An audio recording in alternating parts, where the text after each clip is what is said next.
South India shopping mall the wedding మంత్ర సరికొత్త wedding collection. నన్ను proper గా కరెక్ట్ చేసే పర్సన్ ఉండాలి, నాకు ఎప్పుడు ఒక వాల్ ఉండాలి. ఎవరికైనా అవసరం కదా, ఎవరికైనా కావాలి, నాకు ప్రత్యేకంగా కావాలి.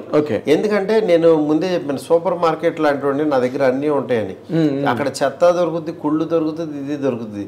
కుళ్ళు కూడా మంచి అని చెప్పి యాక్చువల్ గా వాళ్ళు ఇది చాలా బాగుంటుందని నమ్మితే ఓహో ఈ నమ్మాడు కదా అని చెప్పి ఆ కుళ్ళే బెస్ట్ అనుకుంటా. నా దగ్గర ఆ ప్రమాదం ఉంది. అందుకనే నాకు కొన్ని యావరేజ్లు, కొన్ని సూపర్ హిట్లు, కొన్ని ట్రెండ్ సెటర్లు రావడానికి కారణం అదే. నా దగ్గర అన్ని రకాలు. ఎందుకనంటే ఒక సినిమా వచ్చి భలే తీసాడని అనుకుంటే ఇంకో సినిమా వచ్చి ఏం లేదండి మ్యాటర్ అయిపోయిందని అనుకుంటారు. మళ్ళీ ఇంకో సినిమా అమ్మ ఇది బాగా తీసుకున్నాడు, ఇది భలే కుదిరిందని అనుకుంటారు. అంటే ఒకే నాలుక యాక్చువల్గా రకరకాలుగా మాట్లాడుతుంది. బికాస్ నా మెచ్యూరిటీ లెవెల్, నా ఐడియాలజీ ఇన్ని బట్టే అవతల వాళ్ళు మాట్లాడుతున్నారు. అంటే నేను కూడా అలా ఫ్లెక్సిబుల్ అయిపోతున్నాను. అందుకని వాళ్ళు అలా మాట్లాడటానికి అవకాశం దొరుకుతుంది. ఎగ్జాక్ట్లీ. ఇప్పుడు మీకు ఇండస్ట్రీలో ఏంటంటే ఒక ఫెయిల్యూర్ వస్తే ఒకసారి చూస్తారు, రెండో ఫెయిల్యూర్ వచ్చింది అనుకోండి ఇంక ఇది అయిపోయాడని ఫిక్స్ అయిపోతారు. కానీ నాకు బ్యాక్ టు బ్యాక్ ఫెయిల్యూర్ హిట్లతో సంబంధం లేకుండా నా కెరీర్ అలా నడుస్తుంది. నాకు స్టార్స్ వస్తున్నారు, ఇంకా ఇంకా గ్రో అవుతున్నాను. ఎందుకనంటే ఇది సుడి కాదు, నా మెంటాలిటీ, నా క్యారెక్టర్.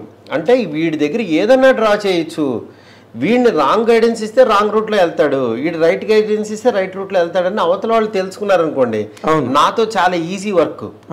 ఇది బాగోలేదు అని చెప్తే నాకు చాలా హ్యాపీగా ఉంటుంది. ఎందుకంటే 10 ఆప్షన్లు ఇస్తా. ఎందుకంటే బాగుంది అని అంటే అక్కడే ఆగిపోతా. ఇది బాగుంది కదా అని ఇంకా ముందుకెళ్ళి ఆలోచించాం. ఇది బాగాలేదు గురు అని నన్ను చిత్రహింస పెట్టేయాలి. అసలు అసహ్యంగా ఉంది, ఇలా అయితే అవదు, వేస్ట్ ఇలాంటి మాటలు అంటే నేను ఇంకా డబుల్ అయిపోతా. ఏంటి ఇలా అన్నాడు ఏంటని ఇంకా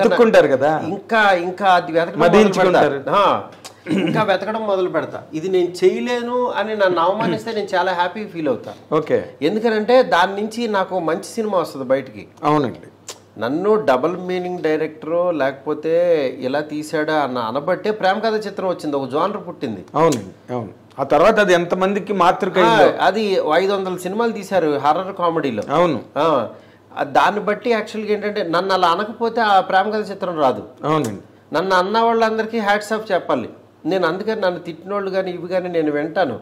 ఓహో ఈడు ఇలా ఉన్నాడు అని అనుకుంటే నేను ఇంకోటి ఏదో వెయ్యాలి అని అనుకుంటా. అందరు నన్ను పొగడే బ్యాచ్ని ఎక్కువ నేను ఇది చేయను. నేను చూడండి, ఎందుకంటే పొగడతల వల్ల నాకు ఉపయోగం లేదు. ఏముంటుంది, నేను నేర్చుకునేది నన్ను తిడితేనే. అదే విమర్శకుడే నిజమైన స్నేహితుడు. నన్ను విమర్శించిన ప్రతి ఒక్కళ్ళు నాకు గురువుల కింద సమానం. ఎందుకనంటే నా గురువు అన్నవాడే కొట్టి యాక్చువల్గా బోధిస్తాడు, అంతే కదా. అలాగే విమర్శకుడు కూడా, రివ్యూ రైటర్స్ అవ్వచ్చు, వీళ్ళందరూ నా కెరీర్ డిసైడ్ చేసిన గురువులు. అవునండి. ఎందుకంటే ఇలా తీయకూడదు అని చెప్పారంటే కరెక్ట్. నేను ఇంకెక్కడ నేర్చుకున్నాను? అక్కడే కదా నేను నేర్చుకుంది, ఇక్కడే కదా మరి. అవునండి. అందువల్ల నేను వాళ్ళు ఎన్ని తిట్టినా నాకు మంచి పాజిటివ్గా ఫీల్ అవుతాను. అదే మీరు నార్మల్గా బాబు బంగారం కథ వెంకటేష్ లేదా సురేష్ గారు వాళ్ళందరూ కూడా 1-4 సార్లు విని కానీ ఓకే చేయరు.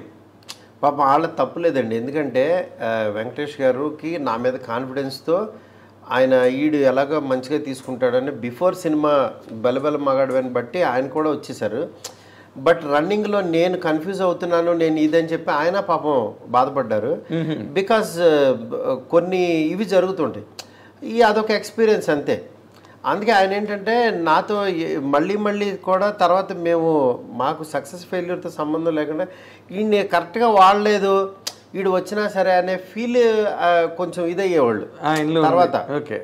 అట్లా అయితే నేనేమనుకున్నానంటే ఒక 30 ఏళ్ల ఒక బ్రహ్మాండమైన కెరీరు, వరుస హిట్లతో సినిమా ఇండస్ట్రీలో ఒక మంచి హీరోగా ఎదిగిన హీరో వెంకటేష్ గారు. అవును. యాక్చువల్గా అలాంటి ఆయన ఒక 30 years ఆఫ్ కెరీర్ కంప్లీట్ అవుతున్న టైంలో మారుతితో నేను చేస్తాను అని అనుకోవడం అన్నది ఆ రోజున చాలా అందరూ ఒక పెద్ద చర్చ అయిందండి. మారుతితో చేయడం ఏంటి అంటే లైటర్ వేని కోరుకుంటున్నాడా వెంకటేష్, లేకపోతే ఇంకో రకంగా ఈజీ ఫిల్మ్ ఏదైనా కోరుకుంటున్నాడా, సీరియస్గా కాకుండా మారుతిని సెలెక్ట్ చేసుకున్నాడంటే అని ఒక చర్చ జరిగింది ఇండస్ట్రీలో అన్ని చోట్ల. సో మీరు అన్న ఓకే అయిన కథను కూడా మీరు అదర్స్ వల్ల దాన్ని కరెక్ట్గా ట్రాక్లో పెట్టలేకపోయారు అన్నది. నేను అది నా ప్రాబ్లం అండి. నేను ఇన్ఫ్లుయెన్స్ అయిపోబట్టి రాంగ్ మూవీస్ వచ్చింది అంతే. అదేలేండి. నేను ఇన్ఫ్లుయెన్స్ అవ్వకూడదని రియలైజ్ అవ్వటమే నాకు సక్సెస్. ఓహో నేను ఇక్కడ ఇలా వెళ్ళిపోకూడదు, మరీ ఇలా బ్లైండ్గా వెళ్ళకూడదు అని దాని తర్వాత రియలైజ్ అయ్యి నేను బిగినింగ్లో ఎలా కష్టపడి కూర్చుని రాసుకుని నా సక్సెస్ని వెతుక్కున్నానో అలా నేను మళ్ళీ ఇప్పుడు పని చేసుకుంటున్నాను. అందుకని నాకు ఈ సాటిస్ఫాక్షన్ ఉంది, ఈ మెంటల్ సాటిస్ఫాక్షన్ ఉంది. ఎగ్జాక్ట్లీ అదే ఫ్రెష్గా ఉన్నారు ఏదైనా. ఎందుకంటే మీరు అందుకే ఇందాక నా ఇంట్రడక్షన్లోనే చెప్పాను, అది నిత్యస్వాప్నికుడని, అనునిత్య సృజన శ్రామికుడు. ఏదో ఒకటి రాస్తుంటారు, ఏదో ఒకటి జరుగుతూ ఉంటుంది, ల్యాబొరేటరీ వర్క్ కంటిన్యూస్గా. మెయిన్ ఒకటే సార్, డబ్బులు మనిషి కార్ సైజు ఇల్లు సైజు పెంచుతాయి కానీ యాక్చువల్గా మన మెంటాలిటీని పెంచవు. మన మెంటాలిటీ ఏమవుద్దంటే ఇంకా ఇంకా ఇంకా ఆ ఫైర్ తగ్గిపోయి తెలియకుండా చిన్న లేజినెస్ వస్తుంది. అవునండి. ఈ లేజినెస్ డబ్బు వల్ల లేజినెస్ పెరుగుతుంది.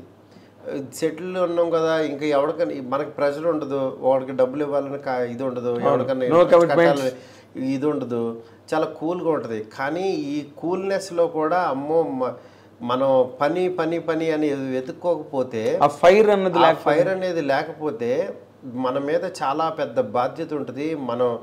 నేను రాసిన సీన్ మీద ఒక 200 మంది వర్క్ చేస్తారు ఒక పేజ్ మీద.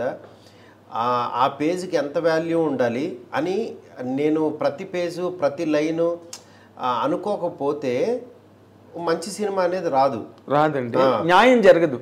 ఫస్ట్ అసలు రిజల్ట్ సంగతి దేవుడు ఎరగండి. ఫస్ట్ నా దగ్గర ఉన్న పేజ్ వరకు నేను సాటిస్ఫాక్షన్ ఉన్నాను, నా చుట్టుపక్కల సాటిస్ఫాక్షన్ ఉన్నాను, నా హీరో హ్యాపీగా ఉన్నాడు అనేది నేను చెక్ చేసుకోవాలి. అప్పుడు ఇంకొకరి చేతిలో పెట్టకూడదు. ఫస్ట్ అసలు ఎవడో వినేసి దాన్ని పేపర్ మీద ఎక్కించి ఆ ఐడియాలజీ నేను సక్సెస్ అయింది నా స్టైల్తో. ఫట్ వన్ కట్ చేస్తే all India level Hercules of Indian cinema Baahubali, భారతీయ సినిమా బాహుబలి, మిస్టర్ పర్ఫెక్ట్ ప్రభాస్తో సినిమా అనగానే అస్సలు భూగోళం బద్దలైంది ఇండస్ట్రీలో ఆ న్యూస్ వచ్చిన రోజున. అసలు అది ఎలా జరిగిందండి? న్యూస్ మేమే ఇవ్వలేదండి. మీరు ఇవ్వలేదు, సోషల్ మీడియాలో ఎవరు న్యూస్లు ఇవ్వకుండానే అది జనరేట్ అయిపోతుంది. దాని గురించి ప్రత్యేకంగా పెట్టుకుందాం సార్. అంతేనా?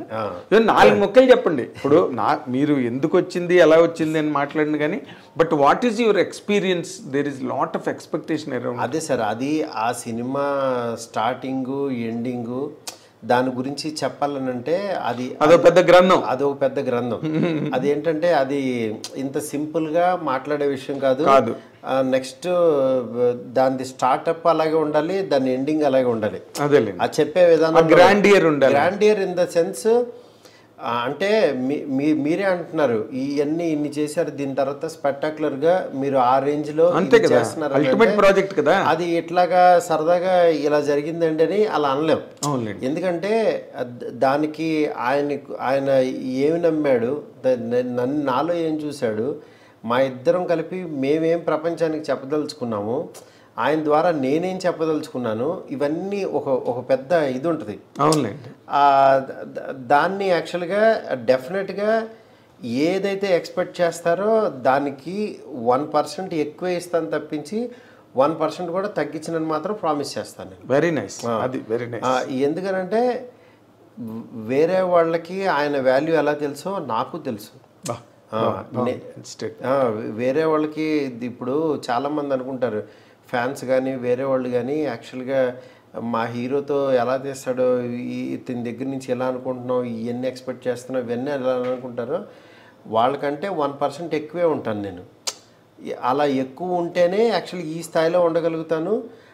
ఇది మీ ఫ్యాన్స్ అవ్వచ్చు, వేరే వాళ్ళు అవ్వచ్చు, మళ్ళీ హీరోకి అది నచ్చజెప్పి ఆడియన్స్కి ఏం కావాలో అది ఆయన దగ్గర నుంచి డ్రా చేసి వీళ్ళకి ఎలా చూపించగలుగుతున్నాం, ఆ మీడియేషన్ నేను ప్రాపర్గా చేయగలుగుతున్నానా లేదా, ఆ పాత్రని నేను చేయగలుగుతున్నానా లేదా అనేది నా మనసాక్షి తెలుసు. అది త్వరలో మీకు తెలుస్తుంది. అదే అంతే సింపుల్. కానీ ఒక చాలా వెరీ వెరీ ఇంట్రెస్టింగ్ ప్రాజెక్ట్ అండి ఇది. ఎందుకంటే ఓ పక్కనేమో అవతల మీకు కాదు, నాకు కూడా ఇంట్రెస్టింగ్ కదా. మరి మీకు ఇంట్రెస్టింగ్ కాదు సార్, మీకు అసలు ఇప్పుడు అది చాలా పెద్ద సావనీర్ అంటారే. అవును, ఇట్స్ బిగ్ సావనీర్ సార్. ఒకటే సార్, బిగ్ సావనీర్ అనుకుంటే అది బిగ్ సావనీర్ సార్. అది ఒక పని అనుకున్నాం అనుకోండి, అది 18 అవర్సే కష్టపడతాం సార్. ఇప్పుడు సీఎం కైనా 24 అవర్సే, నార్మల్ వాడికైనా 24 అవర్సే.